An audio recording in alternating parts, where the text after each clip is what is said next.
Welcome to this video presentation of NATO Maritime Logistic.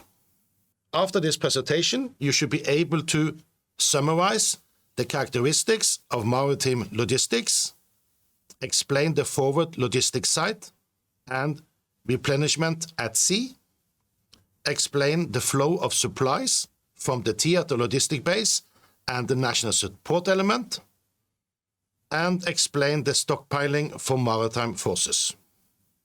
Maritime forces have a short response time and can quickly deploy to forward positions, if necessary, without violating the territorial integrity of another state. Maritime forces are further characterized by the fact that they can fulfill several roles, simultaneously or separately in time and space.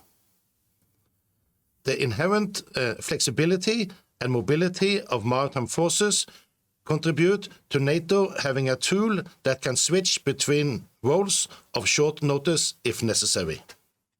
Maritime forces operate at sea but can contribute to both land and air operations. Well-planned and executed maritime logistics lay the foundation for each vessel's ability to stay as long as possible at sea and solve its tasks.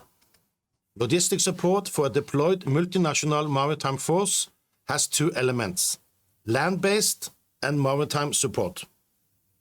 The maritime logistic support is normally coordinated and managed as a tactical or organically resource of the maritime component. It can be a vessel or a helicopter that handles fuel, ammunition, or cargo. Land-based logistical support will vary and include necessary logistical activities to support the maritime force. It's done through one or several forward logistic sites, depending on the area of operation and the size of the maritime force. The forward logistic site should be the last transshipment point for personnel, mail, and cargo. Maritime units are often characterized by very high mobility and the ability to quickly move over large distances at sea. A maritime force will normally plan to be self-sufficient for 30 days. The challenge with the maritime logistic is critical spare parts that must be supplied or transported to a specific vessel as soon as possible. Of the classes of supply, it's basically class 3 fuel and class 5 ammunition that may limit the operation. Technical logistics and maintenance are also important. Maritime vessels take care of themselves. Although this is a myth, maritime vessels have large amounts of organic logistics on board. The vessel is logistically equipped to be self-sufficient for long periods, both with fuel, ammunition, spare parts, and maintenance personnel. Compared to a land brigade logistical self-sustainment capability, the maritime forces have several times higher capability. The fundamental concept of the maritime logistic support concept is to provide ashore centralized storage and distribution and support sites for the maritime forces.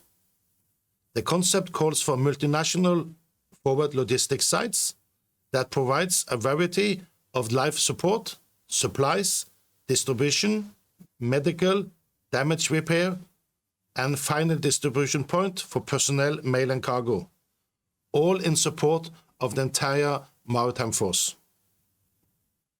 The forward logistic sites provide logistic support to the maritime force, ensuring both an adequate logistic service support and that all personnel, mail, and cargo received at the forward logistic sites are proceeded and transferred expeditionally. Forward logistic sites intend and maintain operational reach by providing secure locations from which to conduct and sustain operations. They are manned on a multinational base through national personnel and equipment contributions, normally under command of Joint Logistic Support Group. Forward Logistics Site is the primary transshipment point for material and personnel designated to and from an afloat unit. Forward Logistics Site is the host for Maritime Shore Support Organization, including coordination of the movement of personnel, mail and cargo, Joint Logistic Support Group, national support elements, both with the responsibility of the third line support of the 5 classes of supply. Civilian support, contractor support to operations, support by the host nation, medical support to the maritime forces, and finally, port services. The Shore Logistic Coordinator coordinates all logistic requirements within the force that cannot be met with Maritime Forces organic logistic means. The Shore Logistics Coordinator is a shore-based commander who ensures that the commander of the Maritime Forces receives sufficient shore logistic support to sustain maritime operations. The Shore Logistic Coordinator coordinates assigned shore-based logistic support personnel and assets, including forward logistic sites, replenishments-at-sea, and all logistic assets that are used to deliver logistic support to maritime forces. Joint Logistic Support Group Headquarter will normally take the role as a Shore Logistic Coordinator and be responsible for the forward logistic site. If the Shore Logistic Coordinator's tasks is executed by other than the Joint Logistic Support Group, it is vital that there is a perfect communication and cooperation between the Shore Logistical Coordinator and the Joint Logistic Support Group. Replenishment at sea will prolong the maritime vessel's time at sea with several weeks. Replenishment at sea is conducted through support from another maritime vessel, normally a military or civilian supply vessel. It is also possible to resupply a vessel with helicopter. Vertical resupply will not be able to deliver water or class 3 or 5. These classes will always be resupplied horizontally. Vertical resupply is normally used for vital spare parts or when the time for resupply is limited. Even if Joint Logistic Support Group or the National Support Element are the owners of the supplies, the physical delivery by replenishment at sea is planned and executed as an operation by the maritime component. Replenishment at sea is not a logistic task. As earlier mentioned, all logistics on board a maritime vessel is organic logistics. Each vessel has different capacity for all logistic classes, but always larger storage than the first and second line. The consumption of the logistic classes on a vessel is depending on which mission the maritime forces is solving and also what speed each vessel is sailing. The theater logistic base and the national support elements resupplies forward logistic sites through both push and pull system. Class 1 and 3 will normally be pushed down to the forward logistic sites. Other classes are resupplied through the pull system. National support elements and the Joint Logistic Support Group coordinates between each other the division of the responsibility of the Class 4.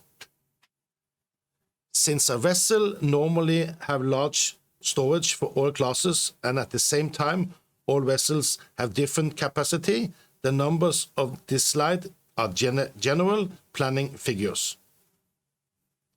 Each vessel seeks to fill their storage to the maximum through the pull system from forward logistic sites.